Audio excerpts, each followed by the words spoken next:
নমস্কার, এসকেআর online YouTube চ্যানেলে তোমাদের প্রত্যেককে স্বাগত।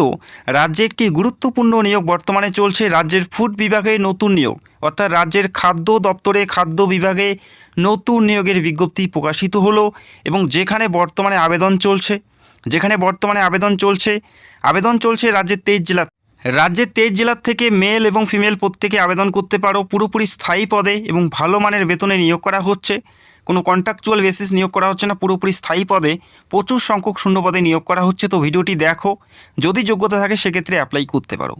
তো প্রথমে তোমাদের জানাচ্ছি, এখানে অ্যাপ্লাই করার জন্য আবেদন করার জন্য বয়স কত থাকতে হবে। ছেলে এবং মেয়ে উভয়ে যে কোনো কাজ থেকে আবেদনের জন্য অবশ্যই ন্যূনতম বয়স 18+ তোমাদের থাকতে হবে এবং সর্বোচ্চ বয়স 45-এর মধ্যে। তো অবশ্যই মাথায় রাখতে হবে 18+ তোমাদের থাকতে হবে বয়স এবং অবশ্যই 45-এর মধ্যে থাকলে তোমরা মেল এবং ফিমেল রাজ্যের যে কোনো জেলার থেকে যে কোনো প্রান্ত থেকে অ্যাপ্লাই করতে পারো। শিক্ষাগত যোগ্যতা কী থাকতে হবে এখানে অ্যাপ্লাই করার জন্য? শিক্ষাগত যোগ্যতা কোয়ালিফিকেশান যেটা বলা আছে এখানে শুধুমাত্র মাধ্যমিক পাস হলেই তোমরা এখানে আবেদনের যোগ্য। কোনো পার্সেন্টেজ অথবা অন্য কোনো শিক্ষাগত যোগ্যতার প্রয়োজন নেই বা অভিজ্ঞতার প্রয়োজন নেই। সিম্পল মাধ্যমিক পাস হলেই তোমরা এখানে অ্যাপ্লাই করতে পারো। পাশাপাশি যারা উচ্চ মাধ্যমিক অথবা গ্র্যাজুয়েশন করেছো তোমরাও কিন্তু এখানে অ্যাপ্লাইয়ের জন্য যোগ্য হবে। তো ন্যূনতম শিক্ষাগত যোগ্যতা মাধ্যমিক পাস, যদি উচ্চ মাধ্যমিক বা গ্র্যাজুয়েশন থাকে সেক্ষেত্রেও তোমরা এখানে আবেদনের যোগ্য।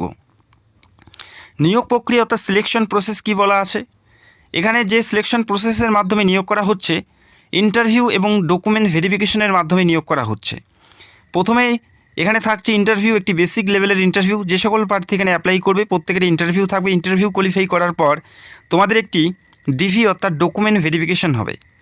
এই ডিভিতে তোমাদের প্রত্যেকটা অরিজিনাল ডকুমেন্টগুলো সেখানে ভেরিফিকেশন করা হবে। সেটা তোমাদের এজ থেকে শুরু করে তোমাদের রেসিডেন্সিয়াল বা শিক্ষাগত যোগ্যতার প্রত্যেকটা যে সমস্ত ডকুমেন্টগুলো রয়েছে প্রত্যেকটাই তোমাদের ম্যানুয়ালি ভেরিফাই হবে এবং তারপরেই তোমাদের কিন্তু সেখান থেকে জয়েনিং দেওয়া হবে। তো কোনো রিটেন এক্সাম বা লিখিত পরীক্ষা দিতে হচ্ছে না। যে কাজের জন্য নিয়োগ করা হচ্ছে জব প্রোফাইল এবং কাজের বিবরণ দেখে নাও। এখানে baby food product packing, scanning, labelling এই সমস্ত কাজের জন্য নিয়োগ করা হচ্ছে। Baby food products packing, scanning, লেবেলিংয়ের জন্য নিয়োগ করা হচ্ছে। তো যারা ইচ্ছুক প্রার্থী যদি মাধ্যমিক পাস করে থাকো বা বয়স 18 থেকে 45-এর মধ্যে অবশ্যই তোমরা এখানে আবেদন করতে পারো। যেখানে বর্তমানে আবেদন চলছে, তো যারা ইচ্ছুক অতি সত্বরে অ্যাপ্লাই করতে পারো। কী করে অ্যাপ্লাই করবে সেটাও তোমাদের জানাবো। তো ভিডিওটি অবশ্যই শেষ পর্যন্ত দেখার রিকোয়েস্ট করছি। এবং বেতন দেখো, এখানে বেতন কত থাকছে।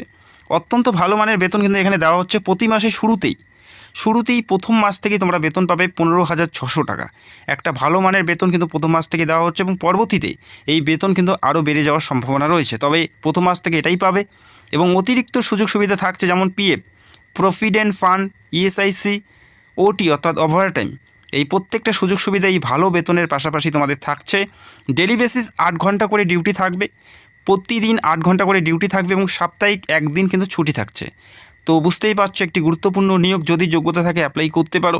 আবেদন কি করে করবে সেটা আমি ক্লিয়ার করে দিচ্ছি। এখানে আবেদন করার জন্য আলাদা করে কোনো ফর্ম ফিল আপ করতে হচ্ছে না বা কোনো অফিসিয়াল সাইটে যাওয়ার প্রয়োজন নেই। রিক্রুটমেন্ট ডিপার্টমেন্টের নাম্বারে সরাসরি তোমাদের যোগাযোগ করতে হবে। HR টিমের সাথে তোমাদের সরাসরি যোগাযোগ করতে হবে। যে নাম্বারটি অনস্ক্রিন দেখতে পাচ্ছ 9903463642। আবারও জানাচ্ছি, নোট ডাউন করে নিতে পারো যারা ইচ্ছুক প্রার্থী। 9903463642 এই নাম্বারে সরাসরি যোগাযোগ করে নিজের নাম নথিভুক্ত করতে হবে এবং পরবর্তীতে কোথায়, কিভাবে এবং কবে ইন্টারভিউ হবে প্রত্যেকটা বিষয়ে জানানো হবে। পাশাপাশি এই নিয়োগ সংক্রান্ত যদি তোমাদের কোনো প্রশ্ন থাকে সেই নিয়োগ সংক্রান্ত প্রশ্ন জানার জন্য অবশ্যই তোমরা যোগাযোগ করতেই পারো। তো ভিডিওটি দেখার জন্য অসংখ্য ধন্যবাদ এবং সবশেষে একটা কথাই বলবো, যেহেতু প্রাইভেট কোম্পানিতে নিয়োগ করা হচ্ছে সেক্ষেত্রে নিজের দায়িত্বে ভালো করে কথা বলে জেনে বুঝে তারপরে যোগদান করবে। তো ভিডিওটি দেখার জন্য অসংখ্য ধন্যবাদ। Thank you so much.